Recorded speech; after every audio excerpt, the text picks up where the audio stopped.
Benefits और advantage of green marketing, यानी green marketing के क्या एडवांटेज आते हैं, क्या कर सकते हैं, पॉजिटिव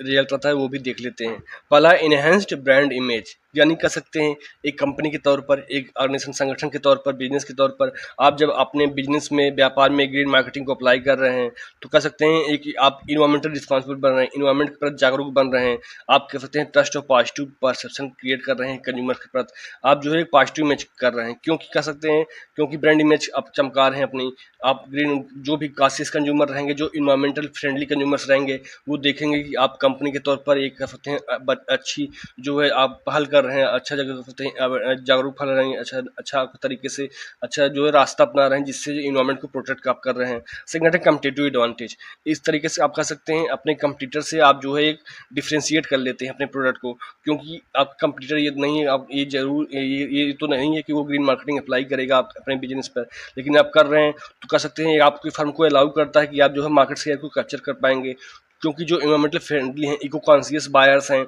बहुत से आजकल जो पढ़े लिखे हैं, नौजवान हैं, जेन जी हैं कह सकते हैं, तो वो सब जो है इन्वायरमेंट को बहुत जो कॉन्शियस हो रहे हैं, जो नया पब्लिक है जो कह सकते हैं धीरे धीरे जागरूकता सबके अंदर फैल रही है, तो उस तरीके से आप जो है कस्टमर के माइंड में एक कम्पिटिटिव एडवांटेज पा जाते हैं अपने कंपटीटर की अपेक्षा।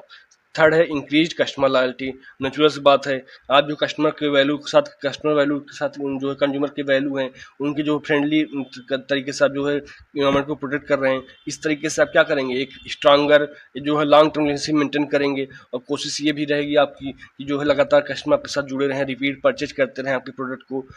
इसके बाद रहता है कॉस्ट सेविंग, कह सकते हैं अगर मान लीजिए आप एक ग्रीन प्रैक्टिस अप्लाई कर रहे हैं, ऐसी स्ट्रेटजी अपना रही हैं जो कह सकते हैं इन्वायरमेंट को प्रोटेक्ट कर रही है, तो इससे क्या करेंगे, इफिशियंसी गेन करेंगे, कह सकते हैं वेस्ट को रिड्यूस करेंगे, एनर्जी कंजम्पशन आप कम करेंगे, इससे जो है लागत कम आएगा, आप कह सकते हैं लागत कम आ रहा है, ज़्यादातर कह सकते हैं जो भी इलेक्ट्रिसिटी यूज रही है उसको कम यूज करें, इससे क्या आएगा, धीरे धीरे आप कह सकते हैं आपका personal cost time to time कम हो जाएगा। उसको बाद regulatory compliance and risk reduction, ये भी आता है कंपनी के तौर पर, एक संगठन के तौर पर आप जो भी कंपनी कर सकते हैं, कंपनी एक्ट के माध्यम से जो भी इन्वायरमेंटल रेगुलेशंस हैं, सरकार की तरफ से जो कर सकते हैं रेगुलेशंस हैं, उससे आप क्या करेंगे, आप फाइन को अवॉइड कर सकते हैं। आपने जो सब मानक के रिगार्डिंग काम कर रहे हैं, रूल के रिगार्डिंग, कंप्लायंस के रिगार्डिंग काम कर रहे हैं, तो कर सकते हैं अपने रिस्क को मिनिमाइज कर सकते हैं, रिस्क को मिनिमाइज कर सकते हैं। तो यही रहता है बेनिफिट्स और advantage of green marketing. Video को लाइक कर दीजिए और चैनल को सब्सक्राइब कर लीजिए, जिससे आपको लगातार वीडियो मिलता रहे और हमें भी मोटिवेशन हो सके। If you have any suggestion, please comment on this video.